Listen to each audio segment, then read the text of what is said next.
Year سیال نے اپنی ترقی کے سفر میں ایک اور اہم سنگ میل عبور کرتے ہوئے ایئر بس A320 طیارے کے معاہدے پر دستخط کر دیے ہیں۔ ہمارے بیورو چیف سیالکوٹ نعمان چودھری کی رپورٹ کے مطابق یہ اہم معاہدہ دبئی میں DAE کیپٹل کے ہیڈ کوارٹرز میں ہوا، جہاں معزز مہمانوں نے شرکت کی۔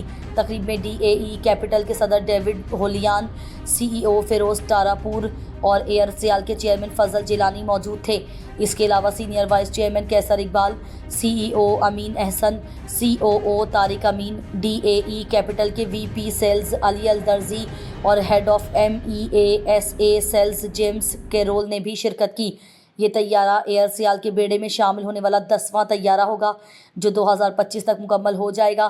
یہ اضافہ ایئر سیال کے عزم کو مزید تقویت دے گا کہ وہ اپنے مسافروں کو معیاری خدمات فراہم کرے اور پاکستان کی ہوا بازی کی صنعت کو نئی بلندیوں تک لے جائے۔